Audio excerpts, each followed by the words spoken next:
ഒരു സുവിശേഷകൻ്റെ ഡ്യൂട്ടിയാണത്, ഒരു ഇടയൻ്റെ ഡ്യൂട്ടിയാണ്. ഒരു ദൈവദാസനെ ഒരു സ്ഥലത്തോട്ട് അയക്കുന്നത് എന്തിനാണ്?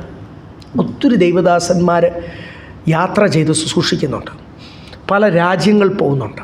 ആ ദൈവദാസന് ചിലപ്പം 1-2 ദിവസമായിരിക്കും ആ രാജ്യത്തിൽ ശുശ്രൂഷ, ആ സംസ്ഥാനത്തിൽ പോകുമ്പോൾ വേറൊരു സംസ്ഥാനത്തിൽ പോകുമ്പോൾ ശുശ്രൂഷ.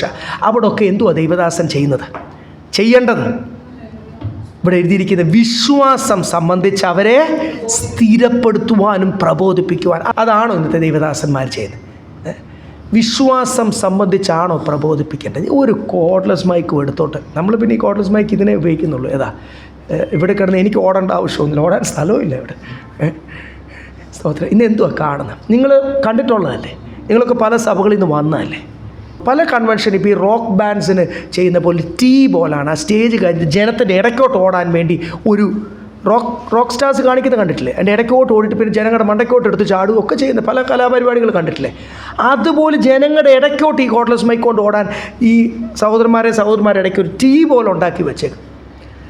ഒരു മാവേലിക്കൊരു കൺവെൻഷൻ ഇല്ലായിരുന്നു, അതുണ്ടാക്കിയില്ല. അതുകൊണ്ട് ആ ദൈവദാസൻ ഞങ്ങൾ നോക്കിയപ്പോൾ ആ കോർഡ്ലെസ് മൈക്കും കൊണ്ട് സ്റ്റേജിൽ അവിടെ കിടന്ന് ഓടിയിട്ട് അവിടെ നിന്ന് എടുത്ത് താഴോട്ട് എടുത്ത് ചാടി. ഇച്ചിരി കഴിഞ്ഞ് പിന്നെ പുള്ളി ഓടി പിന്നെ സ്റ്റേജിൽ മൈക്കിൻ്റെ തോട്. ഈ വചനത്തിൽ ഉറപ്പിക്കാൻ ഇങ്ങനെയൊക്കെ ചെയ്യണോ? ചാടാനും ഓടാനും ഒക്കെ നല്ലപോലെ അറിയാം. ഹൈ ജമ്പിനും ലോങ് ജമ്പിനും ഒക്കെ മെഡൽ കിട്ടിയിട്ടുണ്ട്. മെഡലൊക്കെ വീട്ടിൽ ഇരിപ്പുണ്ട്, മെഡലും സർട്ടിഫിക്കറ്റും. ഞങ്ങൾ 2 പേരും സ്പോർട്സിന് മോശമല്ല, ഞങ്ങൾക്കൊക്കെ മെഡലുണ്ട്.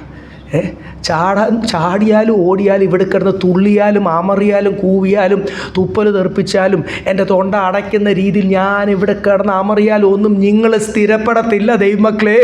നിങ്ങളെ വിശ്വാസത്തിൽ ഉറപ്പിക്കണമെങ്കിൽ ഹല്ലേലൂയ, അതിന് വചനമാണ് ആധാരം, അല്ലേ? നിങ്ങളെ ശുദ്ധീകരിക്കുന്ന വചനമാണ് ആധാരം. ഹല്ലേലൂയ. പരിശുദ്ധാത്മാവ് പ്രവർത്തിക്കണം. ബാലിൻ്റെ പ്രവാചകന്മാർ കാണിച്ച ഒരു പരിപാടിയും കാണിക്കേണ്ട. പരിശുദ്ധാത്മാവ് പ്രവർത്തിക്കണമെങ്കിൽ ദൈവത്തിൻ്റെ തീ ഇറങ്ങി വരുവാൻ ഏലിയാവ് എങ്ങനെ ശുശ്രൂഷ എന്ന് ബൈബിളിൽ എത്ര വ്യക്തമായിട്ടാണ് എഴുതിയിരിക്കുന്നത്.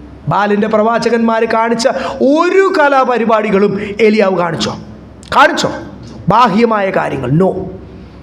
കാണിച്ചത് ഹല്ലേലൂയ, വീണ് കിടക്കുന്ന കല്ലുകൾ 12 കല്ലുകളും എടുത്ത് നേരെ വെച്ചു. പ്രമാണപ്രകാരം യാഗപീഠം പണിതു, എന്നാൽ മാത്രമേ തീ വരത്തുള്ളൂ ദൈവമക്കളെ.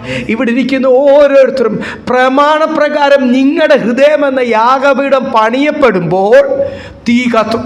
അഭിഷേകത്തിനായി കാത്തിരിക്കുന്ന ദൈവമക്കളുണ്ടല്ലോ, ഹല്ലേലൂയ, സ്തോത്രം. വേറെ ഒന്നും അതിനു വേണ്ടി ചെയ്യണം. ഇവിടെ ഞാൻ എൻ്റെ ഇടയിൽ കൂടെ കിടന്ന് ഓടുകയും നിങ്ങളുടെ തല പിടിച്ച് കുലുക്കുകയും ഒന്നും ചെയ്യണ്ട. നിങ്ങളുടെ മേൽ ദൈവത്തിൻ്റെ തീ ഇറങ്ങി വരും.